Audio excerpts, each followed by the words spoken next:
Welcome to my channel. So आज जो हम टॉपिक कवर करने वाले हैं it is the most important topic of change in PSR, that is revaluation of assets and liabilities. कोई भी न्यूमेरिकल आएगा उसमें ये वाला कॉन्सेप्ट तो 100% होगा ही होगा। सो सबसे पहले रिवैल्यूएशन का मतलब क्या होता है। देखो, अगर आप नाम पढ़ोगे तो नाम से ही आपको पता चल रहा है कि री एंड वैल्यूएशन। इसका मतलब अगर हम किसी भी चीज़ को दोबारा से वैल्यू करते हैं उसको हम बोलते हैं रिवैल्यूएशन। जैसे एसेट है, फॉर एग्जांपल एसेट की अमाउंट जब हमने उस एसेट को ख़रीदा था so it was 1.2 lakh rupees, 1,20,000 rupees. Okay, and अगर मैं देखूँ कि कुछ टाइम बाद जो एसेट की मार्केट वैल्यू है, उसी एसेट की market value it is now 1 lakh rupees. तो जो इन दोनों के बीच में जो डिफरेंस आया है, ठीक है, उसकी अकाउंटिंग करने के लिए हमें एक नया अकाउंट बनाना पड़ता है जिसको हम लोग बोलते हैं रिवैल्यूएशन अकाउंट। ओके, इसको हम क्वेश्चन से आराम से समझेंगे। सो यहाँ देखो, asset and liabilities of the firm must also be revalued at the time of change in PSR of existing partners. तो जो भी प्रॉफिट या फिर लॉस होता है in the assets and liabilities का जो भी रिवैल्यूएशन होगा, जो भी डिफरेंस होगा, उसको हम डिवाइड कर देते हैं in the old ratio existing partners में। सो इस केस में पार्टनर के पास दो ऑप्शन होते हैं। First of all to record the revised values of assets and liabilities according to the market value. जो भी मार्केट वैल्यू होगी एसेट एंड लाइबिलिटीज़ की, उसके हिसाब से रिवाइज वैल्यूज़ को रिकॉर्ड कर दें। दूसरा, not to record the revise values, instead of that you need to pass the single entry by adjustment the revised value when revised value of the asset and liability are to be recorded. तो basically second वाले case में क्या होगा कि revise value को आपको record नहीं करना है, एक सिंगल एंट्री आपको पास कर देनी है। Now let's study the accounting entry for these for the increase in the value of asset. अब देखो, हमारा एक रूल था जिसमें था CILAE, C for capital, I for income, L for liability, A for asset, E for expenses. जब भी ऊपर वाली कोई भी चीज़ बढ़ेगी सो क्रेडिट होगी, कम होगी तो डेबिट होगा। अगर नीचे वाली कोई भी चीज़ बढ़ेगी तो डेबिट होगा एंड कम होगा तो क्रेडिट होगा। This is our basic rule and इस रूल का नाम क्या है? सिलाई रूल। ये किसी बुक्स में आपको नहीं मिलेगा but it is just self made. So now see, जब भी आपका वैल्यू ऑफ एसेट्स में इंक्रीज़ हुआ है तो एसेट बढ़ती है तो क्या होती है? डेबिट होती है। सो हम एसेट्स को डेबिट कर देंगे। फॉर एग्जांपल बिल्डिंग की वैल्यू 1 लाख थी, अब उसकी वैल्यू हो गई है 1,20,000। तो जो 20,000 का डिफरेंस आपका होगा वो आप यहाँ पे दिखा दोगे एसेट्स अकाउंट डेबिट और टू रिवैल्यूएशन अकाउंट, बिकॉज यहाँ पे हमारे पास कुछ लिखने को है ही नहीं। और जो भी रिवैल्यूएशन होता है, मतलब एसेट्स की वैल्यू दोबारा से रिकॉर्ड होती है, जो भी रिवैल्यूएशन होता है उसमें हम डिफरेंस की अमाउंट ही डालते हैं। तो ये मत सोचना कि मैं बुक वैल्यू को लिखूँ या फिर मार्केट वैल्यू को लिखूँ। आपको क्या लिखना है? इन दोनों को माइनस करना है। जो भी इन दोनों के बीच में डिफरेंस आएगा उसको आपको रिवैल्यूएशन अकाउंट और एसेट्स अकाउंट में डाल देना है। Now same in the case of decrease in the assets, जब भी एसेट डिक्रीज होती हैं देन इट इज़ क्रेडिटेड, तो आप क्रेडिट में दिखा दोगे एंड डेबिट में आप रिवैल्यूएशन अकाउंट दिखा दोगे। ऐसी लाइबिलिटीज़ का केस है, whenever there is an increase in liability then it is credited. Okay, so यहाँ पे लाइबिलिटीज़ को क्रेडिट कर दिया because amount of liability increase हुई है एंड रिवैल्यूएशन अकाउंट को डेबिट कर दिया। मतलब अल्टीमेटली क्या होगा ना कि अगर आपको क्रेडिट पता है कि लाइबिलिटीज़ क्रेडिट होगी तो जो डेबिट होने वाला होगा वहाँ पे रिवैल्यूएशन अकाउंट लिख देना। उसके बाद है decrease in the amount of liability, तो liabilities account debit to revaluation. Now whenever there is a case to record unrecorded asset, मतलब अभी तक आपने कोई भी एसेट रिकॉर्ड नहीं करी है, इसका मतलब एसेट बढ़ेगी और आप उसको डेबिट कर दोगे। And if you have to record any unrecorded liability, for example अभी हमें पता चला कि हमारे जो क्रेडिटर्स थे वो 10,000 नहीं थे, वो 20,000 थे, तो 10,000 हमने रिकॉर्ड नहीं किए थे। So we are going to make this one entry, liability को बढ़ा देंगे तो क्रेडिट कर देंगे एंड वैल्यूएशन अकाउंट डेबिट में लिख देंगे। If credit is more than debit then it's a gain. जब भी आपका क्रेडिट साइड ग्रेटर होगा डेबिट साइड से it will be a gain. Okay, ये वाला हम सीखेंगे रिवैल्यूएशन अकाउंट से। अभी अगर तुम्हें याद करना है, सिर्फ याद करने के लिए एक छोटा सा कॉन्सेप्ट बता रही हूँ, कोई लॉजिक उतना है नहीं इसमें। देखो, जब भी क्रेडिट कोई चीज़ होगी इसका मतलब क्या होता है? प्रॉफिट। ठीक है, क्रेडिट अगर कोई भी चीज़ है इसका मतलब है प्रॉफिट, या फिर हम बोल सकते हैं इनकम।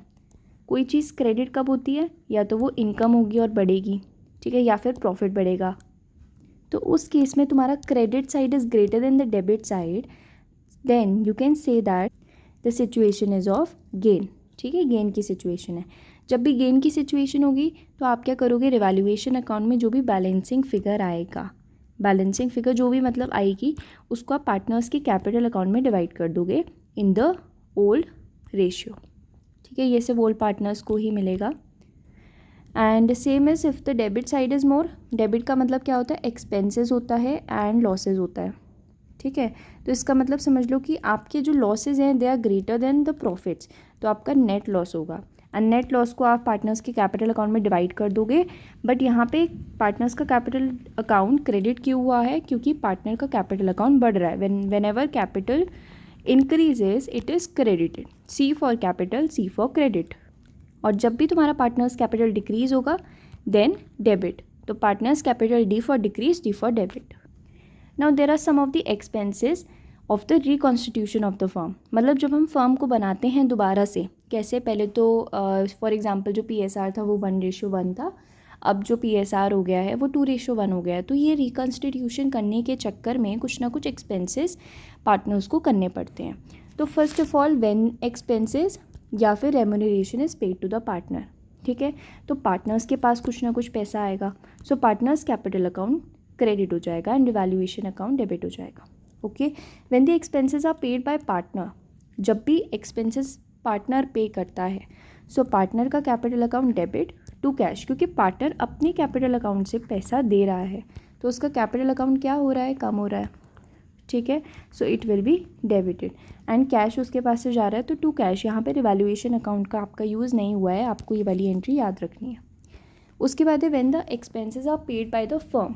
देखो, जब भी फर्म की कोई चीज़ आएगी ना कि फर्म पे कर रहा है, ठीक है, या फिर फर्म ने पार्टनर को पे किया है, then revaluation account is used.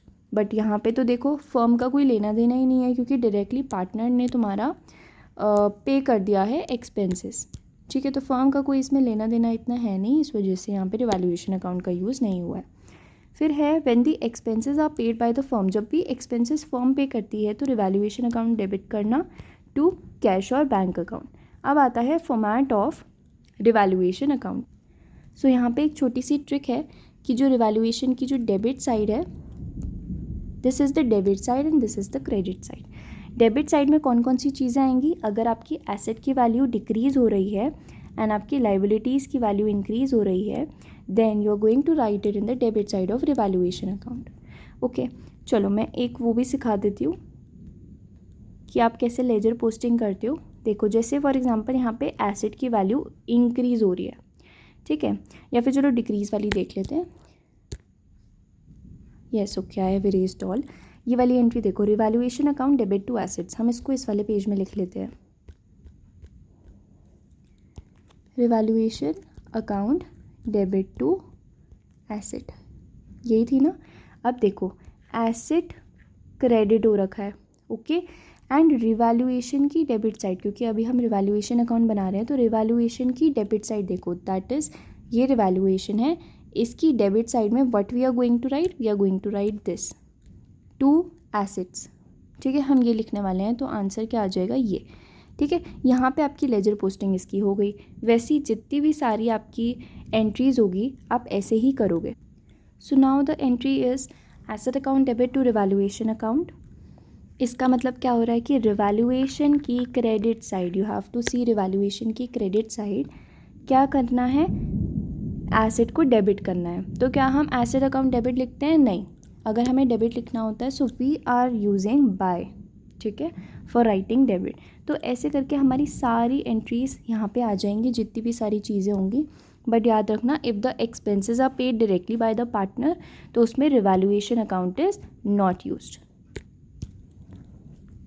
अब देखो at the end of it, यहाँ पे profit will be transfer to partners capital account.